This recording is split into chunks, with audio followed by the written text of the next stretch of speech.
Hello.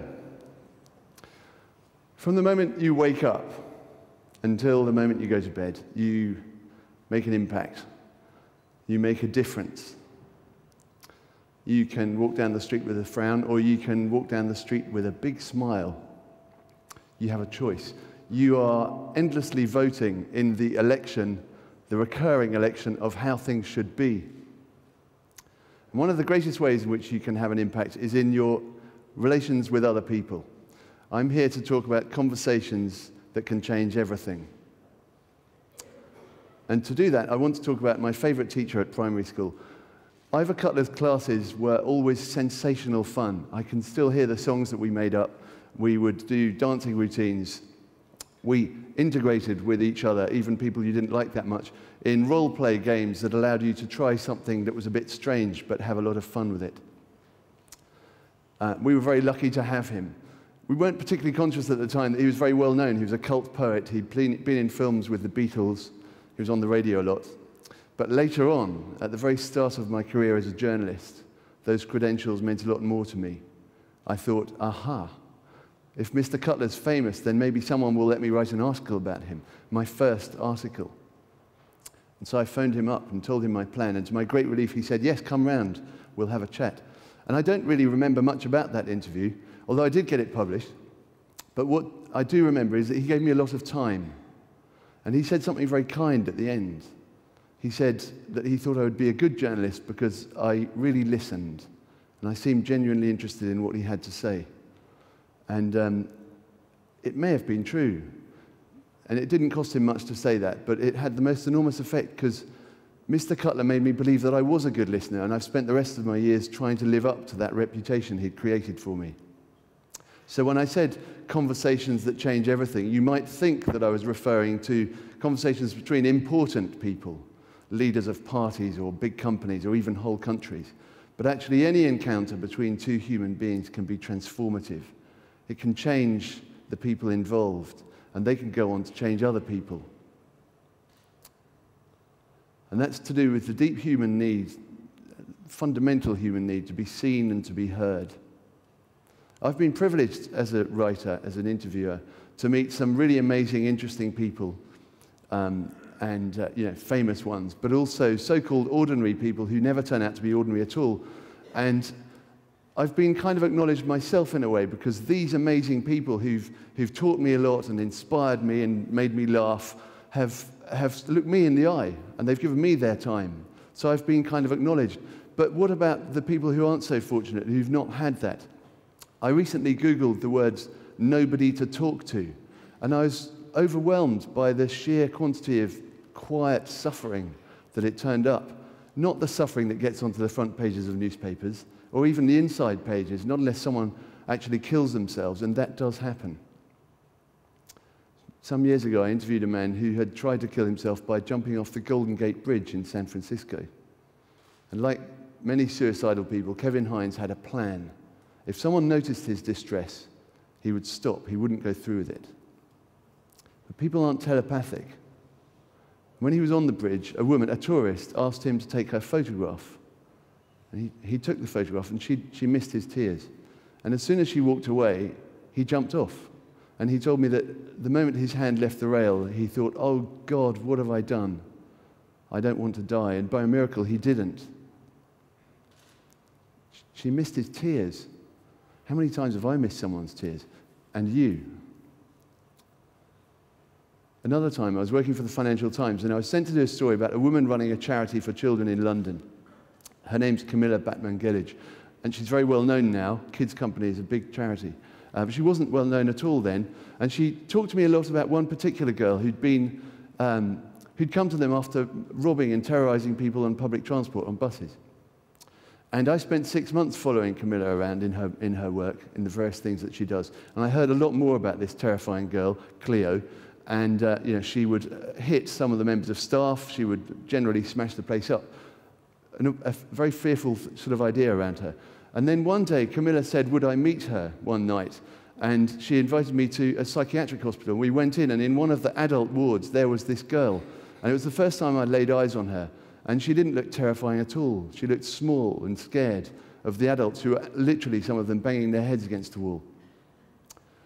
And it was a hell of an encounter, and I'm glad that that story made a big difference to Kids Company, but that's not what I want to tell you about. I want to tell you about the difference it made to me, what that girl taught me, because we spent a long time talking in the ward, and she took to me because Camilla had brought me, so she kind of trusted me.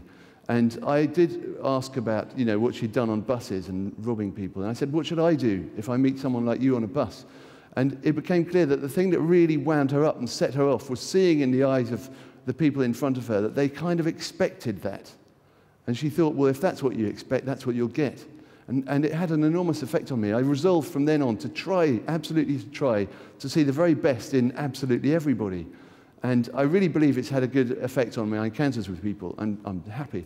But I do realize it's not a complete strategy, because whatever expectations I bring to a conversation, other people will bring their expectations. They'll think about me in some way that I'll never know what their assumptions are. I can't do anything about what their assumptions are, but what I can do is keep an eye on my own assumptions, my own tendency to want to put other people in a box. And you know what? Hey, we all do that. I'm thinking of a man I interviewed in Bosnia once, and I asked him rather indelicately if he was a Muslim, and he very politely said he would rather not say.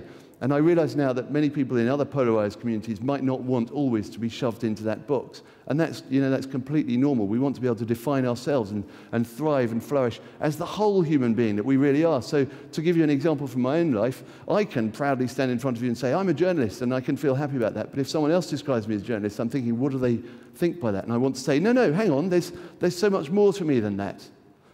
I am a journalist, but I do other things too. I bake all my own bread. I teach at a wonderful place in London called the School of Life, which was set up by the philosopher Alain de Bosson as a place to teach people wonderful ways to thrive in life generally. And the school published 6 books, and they've been published in 14 languages worldwide. And I wrote one of them, and as you heard, it's called How to Change the World. Just a small thing. And it's a really good book. But one of the key insights in that book was given to me in a conversation with another person, an actor, Jonathan Pryce, the actor. And we were talking about a show he'd been in, and he said something about how an actor on stage is only as good as the other actors on stage with them. And I was a bit, what do you mean? And he said, think of a powerful king on the stage. What makes him powerful? It's not the big crown, it's not the golden throne, it's the other people on the stage, flat on their face before him. And if one of them gets up, or they all get up and turn their backs on the king, he's no longer powerful at all without having done anything differently. And that was a brilliant kind of analogy for the status quo. If you don't like the way things are, then get up off your face and do something better. But it's also a brilliant insight into the way that people behave and the impact that we have on other people, because our behavior makes people what they are. And you see that with Cleo. People look at her as if she's dangerous, so she rewards them with violence. You see it with Kevin. People look through him like he doesn't exist, so he jumps off a bridge. And so it's an amazing insight. And I got so excited, and I wanted to find out everything about acting and actors and what were their secrets. And I found a brilliant book called Impro by a man called Keith Johnson, who invented improvising in the 1950s. And I found out he's still alive and still teaching, so I enrolled on one of his courses, and I became a theatrical improviser. Yay! So that's another thing I do. And on the course, we learned some brilliant things through role play, the same sorts of games. It was like being back with Mr. Cutler. So you're in a safe space to try out weird experiences. And what those experiences do is teach you new skills. And the really key fundamental skill when you're an improviser is listening. Because if you don't listen, how can you know what's going on? You have no script. What's going to happen next? You have to build your script by taking what you're given. So you learn to accept absolutely everything, even if it's not very pleasant on the face of it, as an offer. And you take those offers and you build them into something else by seeing and hearing. So if everything's an offer, you can look super abundant and all-powerful. All of life appears to be abundance. You can use everything, which is a nice insight. And one of the things Keith taught us was, on stage, in order to show that you're listening, you might want to be visibly changed by the things that you've heard. It's a simple point, isn't it? But have you been visibly changed by the things you've heard? Or do you often say, I know, which really means I'm not listening and I'm not going to be changed? At the end of the course, we had a sample from this amazing idea that Keith came up with called the Life Game. It was a kind of hybrid of all my interest in journalism and theatre and performance. The Life Game allows ordinary members of the public every night to become the centre of the performance. Their life is put on by them and improvisers. And I had a small taste of this with a brilliant improviser called Steve Chapman, and he played me, aged 20, and he sat next to me on the stage. And I have to say, I found it really stirring, because I looked at Steve, and I could see my own sort of youthful vulnerability, and I was thinking, God, you know, I felt really tender towards him. I wanted to look after him. And he'd say things like, am I going to be okay as a writer? And I said, yes, you'll be fine. You know, you're better than you think. You're more confident than you'll be more confident than you are, because you'll be quite good. You'll write for lots of good papers, and you'll write books. And he looked so happy, and it was brilliant. And then he asked if I was ever going to meet anyone, and I said, very soon you'll meet Harriet, and you'll still be with her now. And and I said, we'll have a wonderful daughter, and she'll teach you so much about the way life is. And I was really moved by it, as I am again now. And I thought, well, this is amazing. And afterwards, I found out this is something that life coaches use with their clients. They ask them to address an imaginary younger or older self and find out what they really think about their life. I thought, that's brilliant. And some of these important, powerful, interesting people who I've interviewed have life coaches. And I thought, well, the hell with that. Why should they have them? Why not me? So I thought, I'm going to have a life coach. And wasn't sure really what it involved, but I found one. I know and like the woman who coached me, Fenella Rouse. It was amazing, the experience of being allowed, encouraged, and positively cajoled to talk about the things that I care about, the things that I want to do. It had a brilliant effect. It made life a big adventure. Afterwards, I would do these things that I'd wanted to do. And I thought, this is so good, I've got to train as a coach as well. So I did that. I started training as a coach. And I want to tell you about my first weekend when I was training. And we were all meant to line up someone to be our kind of coaching victim for the first session to try it out. But you know what? I was too scared to ask anyone. Isn't that ridiculous? All those years as a journalist. And so I ended up having to do it by wandering into a pub. And I looked for anyone sitting on their own. And I found this young guy, and he had a plate of chips and a pint of beer. And he said his girlfriend was coming in 15 minutes. And so I said, look, I'm training to be a coach. Do you mind? Can I sit down? I'll go as soon as she comes. And he was a really lovely guy. His name was Dean, and he was 19 years old, and he'd worked in the building industry, but he was out of work at the moment. And I can't tell you more than that because client confidentiality. But basically, I was able to do for him what Mr. Cutler had done for me, which is just feed back to him the nice things I could see in him. I didn't tell him solutions to his life. Dean came up with those himself because I gave him the opportunity. And afterwards, at the end, in keeping with what the requirements of my course, I had to ask him to give me a testimonial. And I wrote it down, and I'm going to read it to you. He said, you do need, I'd only had 15 minutes with him, mind you. He said, you do need somebody to, and then he stopped. And then he said, you need that little push to open up to someone. Talking to you has made me see the light in my life. You made me think. And I feel like loads of weight has been lifted off my shoulders.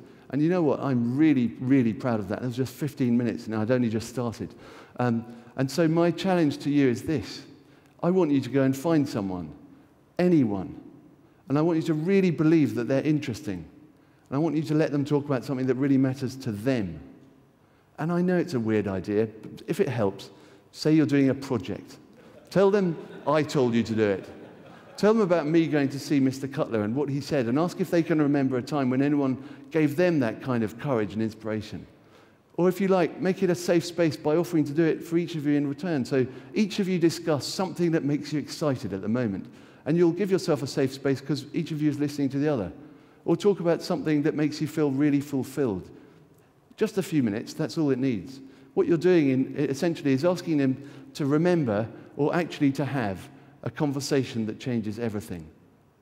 I hope you'll really enjoy it. Thank you.